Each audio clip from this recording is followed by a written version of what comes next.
Good morning. Today, as I wake up and I turn to something, I see a young brother that say black people must leave religion behind. So of course, you know that starts a firestorm. Now, I want to tell you, I am not looking to make friends today. So everybody has their viewpoint on how they feel about different things. I think spirituality is something that we need to be looking for, but it's really something you don't have to look for because it's in you already. God is in you, but you don't know it because you've been told by someone who mistreated you all your life, but you still believe. Coming from Griot 1. I seen a brother on the corner just the other day. With the Bible in his hand, he had a lot to say. A crowd had gathered on the soapbox he stood, calling all who would listen a sinner, said the book had made him good. Ranting and raving, saying we all going to hell, he was sent on a mission with a story to tell. By now the crowd grew restless. A voice shouted, "Tell us what you say." Another voice said, "I'm on my lunch break. I don't have all day." He told us the likes and dislikes of the God he served, said whoever don't listen got a whole lot of nerve. Now he's sweating and speaking in tongues in a trance-like state, got a look in his eyes like pure hate. Says he hates anyone who don't attend Sunday service. His face like a contortionist. Now the crowd is getting a little nervous. Some people start to leave while others look up in a dismay, bewildered at why a man would talk and act this way. The sun beams on his forehead. Suddenly he begins to shout, falls off the soapbox and knocks himself out. People in the crowd are aghast. Some shout 911. Others are screaming he fell as if he was shot by a gun. Suddenly he starts to awaken, feels the knot on his head, and tells those who revived him, "For a minute, I thought I was dead." And suddenly, an elderly man appeared with a small mirror and tells Mr. Fanatic to look at his reflection and look real hard. Says if your spirit is right, you're looking at God. So you don't need no fool, and this much is true, to lead you to God. He's already in you, fool. You want to talk about a foolish people? I only have a little bit of time, but I have to begin with, we talk about religion. Who you talking about? White Anglo-Christianity helped build a foundation for the greatest Holocaust in the universe, the enslavement and murder of untold millions of our ancestors. These atrocities and thousands more were done with the Bible in hand. Scripture was read on the deck of slave vessels, and lynchings, castrations, breeding pens, and they even read the Bible when they raped and tortured your men and women. Let's don't count the children. The white man taught us that it's nothing wrong with the book. It's how you apply it. See, because he don't believe in it. In the last 400 years, are there any indication of the Bible as a book of salvation? We, as a people, should write our own Bible. We should concern ourselves with a religion and a God that will help and free a people and nation, not an individual. The Bible was introduced to African people on the plantations of America, an indoctrination that has no equal.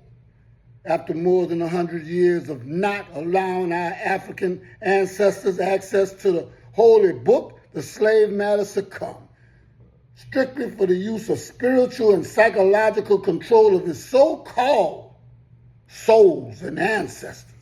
After 10 decades of unadulterated sexual deviance, torturous acts, gut-wrenching murders, and unwanted rapes, Our ancestors were devastated mentally and spiritually. They needed a God. They needed a Jesus. They needed a Luke, a John, a Moses. They were tortured and brutalized of their own gods and prophets to hear and think and believe in anything. Fellowship. Let me tell you something. When you have been tortured and put through what they were put through, they needed something to believe in. But they took on the wrong thing. See, he never did tell them that God was already in them.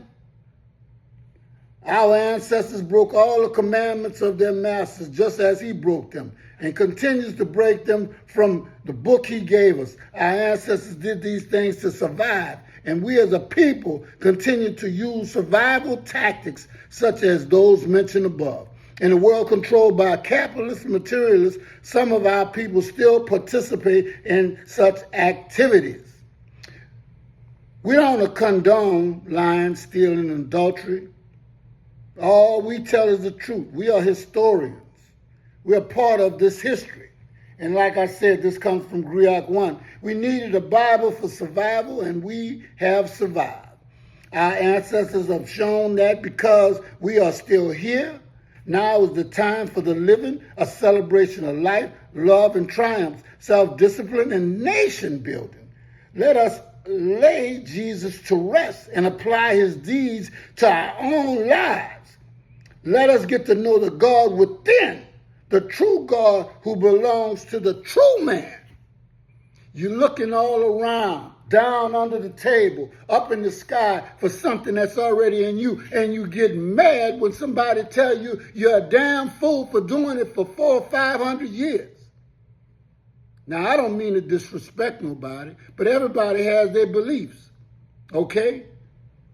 How in the world can somebody take your land, take your children, your family, your people, and give you a little book, and you think that that's a fair trade? Today, when we look around in America, in our conscious mind, we as a people, not as individuals, should take note of the fact that we own, operate, control absolutely nothing. If you are not a fool, then why, armed with the greatest book on earth by our side, we continue to suffer? You, black man and woman, should write an American Bible about your experiences in America, just like Paul, Luke, and John wrote about their experiences in the Middle East, the middle of where? In Rome. Your story must be told. It will be for you, by you, about you, yesterday, tomorrow, today. It's time for the black nation to grow spiritually. Give the white man back his Bible and create your own. Believe in a book that addresses the collective nature of its message. Believe in all the words that promote love, freedom, justice, equality for black people and all humanity.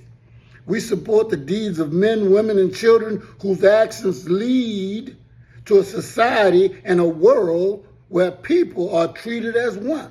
We are here to know man's rules or guidelines when it comes to the education of our people from the historical and cultural perspective. We are the purveyors of truth, spirituality, and knowledge and peace. We believe in fighting to the last man or woman. In other words, if 40 out of 41 million were free from ignorance, brainwashing, and all of the many afflictions America has heaped on black souls, it doesn't matter. We will fight the past, the present crimes, and injustice against black people until we all are free of hate. Brothers and sisters, I'm going to leave you right there. This is a message from Griot 1, and we always get somebody talking about plagiarism. But it's the European that plagiarized Africa.